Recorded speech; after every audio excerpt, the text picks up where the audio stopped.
There is a question that sits at the very edge of what physics currently allows us to ask. Not a question born from speculation or science fiction, but one that emerges directly from the mathematics of the most ambitious unified theory ever constructed. What if the universe we inhabit is not the only one? What if right now, separated from everything you can see and touch and measure by a distance smaller than the width of a single atom, there exists another world? A world with mountains and oceans and a sky that looks almost identical to ours. And what if that world is moving toward us? To understand why this is not an idle thought experiment, but a genuine physical possibility embedded in the framework of modern theoretical physics, we need to go somewhere most people have never been asked to go. We need to go beyond the three dimensions of space that our senses were built to navigate and into a deeper geometry that the mathematics of string theory insists must exist.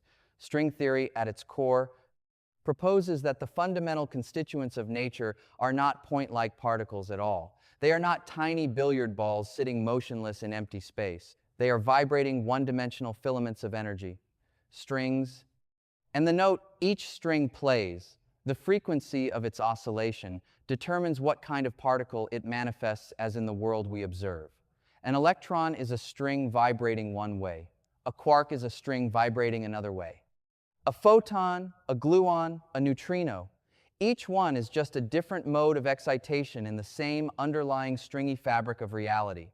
Now here is where the geometry becomes unavoidable.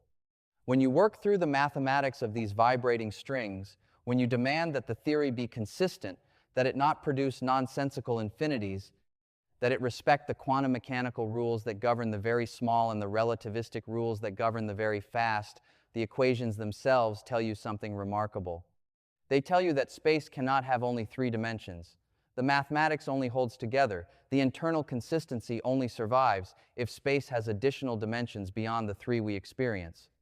In the most complete version of the framework, the one physicists call mtheory, the total count of spatial dimensions is not 3 but 10. 10 dimensions of space plus 1 of time. Now your first instinct is to ask where those extra dimensions are. We move through 3 dimensions constantly. We go left and right, forward and backward, up and down.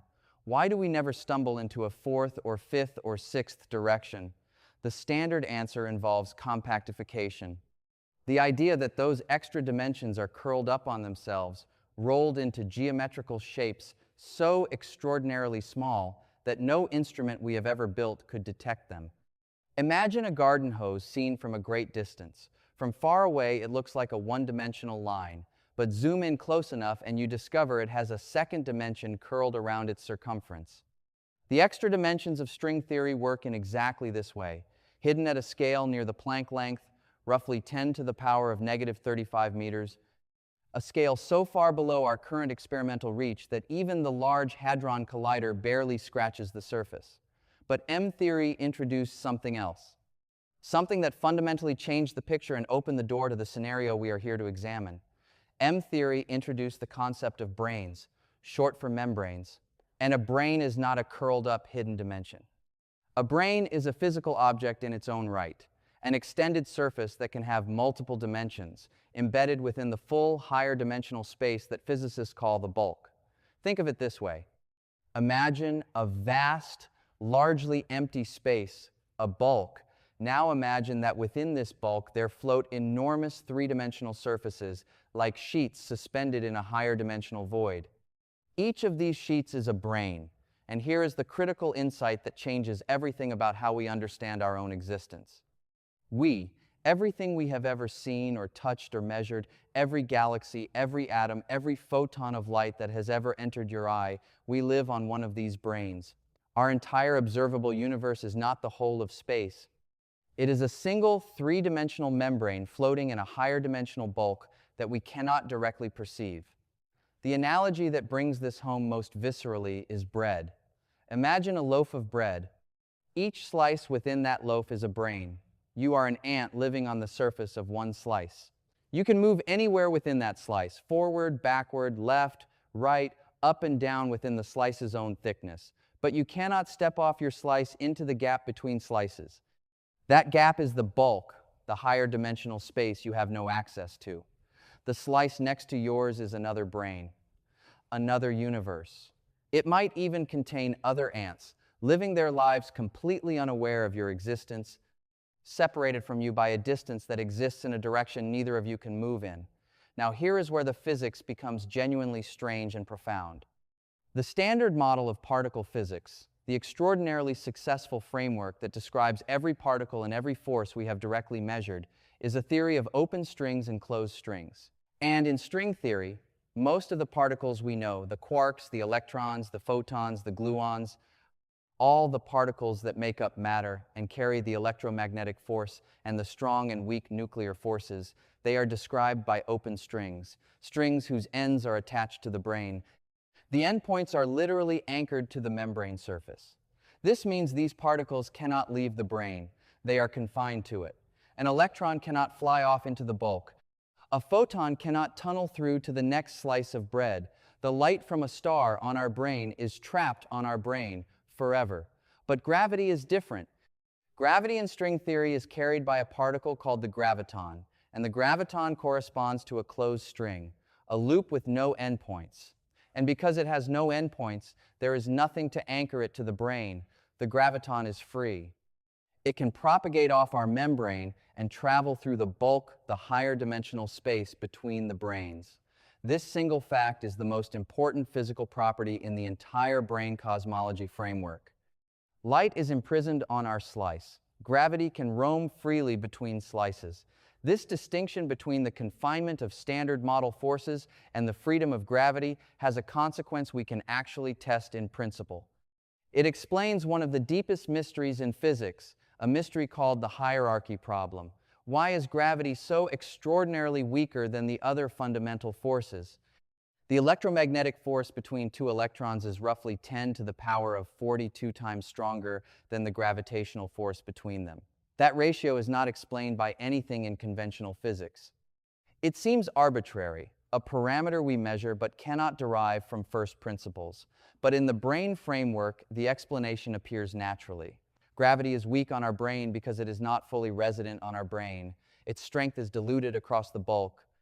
The gravitational force we measure is only the fraction of gravity that happens to be threading through our three-dimensional surface. The full, undiluted strength of gravity exists in the higher dimensional bulk, but we only ever sample a thin slice of it. Like hearing a symphony through a thin wall, what reaches your ears is real, but it is a muffled shadow of the full intensity of the music being played on the other side. Now place a second brane in that bulk. Place it close to ours. Not at the scale of human perception, but separated from our brane by a distance in the extra dimension comparable to, say, the Planck scale or somewhat larger. On that brane, there could be another universe, another set of physical laws, perhaps similar to ours, perhaps governed by the same type of string oscillations, perhaps possessing particles and forces that mirror our own standard model. A parallel world hovering right next to ours in the bulk, completely invisible to us because every photon from that world, every signal carried by matter or electromagnetic radiation, is trapped on its own brane just as our photons are trapped on ours. There is a scenario in brane cosmology formalized in the ekparodic universe model proposed by Paul Steinhardt and Neil Turok, in which two branes moving through the bulk can approach each other. They move not through our familiar three dimensions, but in the direction of the extra dimension, the direction that is as perpendicular to our entire universe as up is perpendicular to a flat table. These branes drift toward each other, driven by attractive potentials in the bulk, and when they collide, the collision is not a local event. It is a universe-wide event. Every point on our brane simultaneously collides with every corresponding point on the approaching brane. And the energy of that collision, the kinetic energy of two membranes smashing together across their entire three-dimensional surface, is released as a fireball of radiation and particles. In the ekparodic framework, this collision may actually be what we call the Big Bang. The beginning of our observable universe may be the aftermath of a brane collision that occurred an unimaginably long time ago. But let us now focus on the scenario that is most unsettling. Not the Big Bang that already happened, but a brane approaching us now. If a parallel brane, carrying a parallel world, were drifting toward our own through the bulk, what would we observe? The answer, derived directly from the physics we have just laid out, is not nothing, but it is not anything we would immediately recognize as a conventional astronomical threat either. We would not see it coming. That much is unambiguous. Every photon emitted by every star on the parallel brane is confined to that brane. No light from that world has ever reached our eyes, and no light from our world has ever reached theirs. Optical telescopes are useless. Radio telescopes are useless. The entire electromagnetic spectrum, from gamma rays to microwaves, is silent on the matter. The neighboring world is, in the most precise physical sense, invisible, but gravity leaks. Remember that the graviton is a closed string, free to travel through the bulk. As the parallel brane draws closer in the extra-dimensional direction, the gravitational field it generates bleeds through the bulk and begins to thread through our brane. Not gradually or gently, but with increasing intensity as the separation in the extra dimension diminishes. Consider the analogy of a powerful magnet hidden beneath a wooden table. You place iron filings on the table's surface and you watch them move, tracing out invisible field lines from a source you cannot see. The wooden table is our brane. The iron filings are matter in our universe. The magnet is a massive concentration of matter on the parallel brane below. The gravitational influence crosses the gap without any visible carrier, without any light, without any particle we can trap or detect in a conventional detector. We feel the force without seeing the source. Now scale that up to planetary and astronomical proportions. If a parallel Earth on an adjacent brane were moving toward ours and carrying with it the gravitational field of an Earth mass object, that field would begin to manifest in our universe as an anomalous gravitational distortion. We would see objects deflected toward a source that does not appear to exist. Tidal forces would emerge along directions that no visible mass could explain. Oceanographers might notice the tides behaving wrongly, pulled toward an invisible attractor. Seismologists might register stress patterns in tectonic plates that do not correspond to any known geological driver. These effects would intensify as the branes drew closer. The gravitational influence of the parallel world would scale with the inverse of the extra-dimensional separation, and as that separation approached zero, the force would grow without bound. Oceans pulled into shapes they have no business assuming. Mountain ranges subjected to gravitational gradients they were never formed to withstand. The atmosphere distorted by tidal forces from a source no telescope could ever image. The world would seem to be coming apart at the hands of nothing visible whatsoever, torn and rearranged by gravity without a source. And then the branes would touch. At the moment of contact, the two three-dimensional membranes would intersect, not at a point, not at a line, not at a surface, but everywhere at once. Every location in our universe and every corresponding location in the parallel universe would simultaneously occupy the same position in the higher dimensional bulk. The concept of separation in the extra dimension would cease to have meaning. The strings that make up matter on both branes would interact for the first time. The physical constants that govern our universe, the values of the electron's mass, the strength of the electromagnetic coupling, the cosmological constant, all of them emerge from the geometry of the brane and the configuration of the extra dimensions. When two branes collide, that geometry is violently disrupted.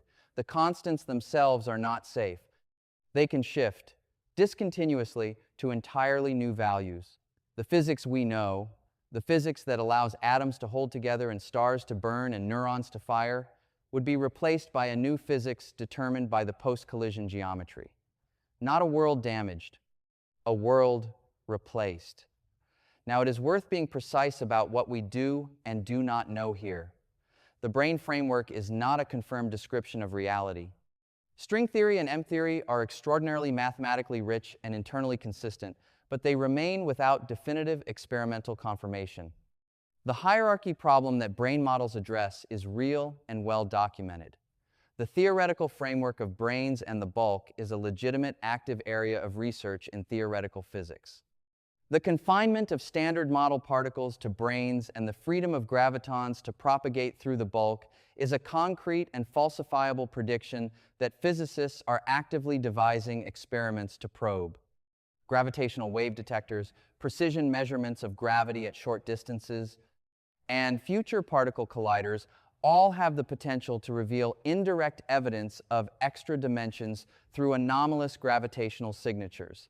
The ekpyrotic model and its brane collision cosmology are taken seriously by a subset of physicists as an alternative to or complement of inflationary cosmology in explaining the early universe. The cyclic model developed from ekpyrotic ideas proposes that Big Bangs are not singular beginnings but recurring events, each one a collision between branes that drift apart, cool, and then draw together again in an eternal cosmic cycle. Time, in this picture, did not begin at the Big Bang. The Big Bang was a transition, a moment when a new phase of a universe that had been building toward it for an eternity of prior time finally arrived. What makes this framework so compelling is not just its explanatory power, but the radical revision it demands of our picture of existence.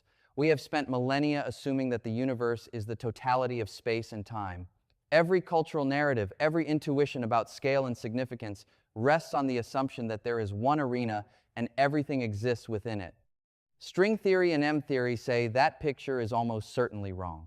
The observable universe, with its 2 trillion galaxies and 400 billion stars in our own galaxy alone, and the 100-million-year-old light still streaming toward us from the cosmic dawn, all of that is one membrane. One brane among possibly many, floating in a bulk we cannot see, brushing up against neighbors we cannot detect, subject to collisions we cannot foresee. The mathematics of M-theory has a rigor and a beauty that physicists find difficult to walk away from. The way the 5 distinct versions of string theory that existed in the early 1990s were unified into a single 11-dimensional framework by Edward Witten in 1995 was not a matter of philosophical preference. It followed from the internal mathematical logic of the theory itself. The unification was forced. And that 11-dimensional framework demanded branes as fundamental objects. Not as an optional add-on, but as a necessary component of the theory's self-consistency. So when we ask whether a parallel world could be approaching us right now, we are not asking a question outside the boundaries of physics. We are asking a question that the most ambitious mathematical framework in the history of theoretical physics has genuinely opened the door to. The answer might be no. The branes might be stationary relative to each other in the extra-dimensional direction. The geometry of the bulk might be such that brane collisions in our particular corner of the multiverse are extraordinarily rare or perhaps impossible given current conditions. We do not know. But what we do know is that the question is physically meaningful, and that in a theory where our entire universe is a membrane floating in a space it cannot fully perceive, separated from neighboring membranes by distances in directions it cannot access, the idea that another world might be approaching us in exactly the way a parallel brane would approach, invisibly, gravitationally, inevitably, is not a metaphor or a myth. It is a scenario that the geometry of higher dimensional space permits. It follows the same equations. It respects the same physical laws. It is, in the deepest sense that the word allows, possible.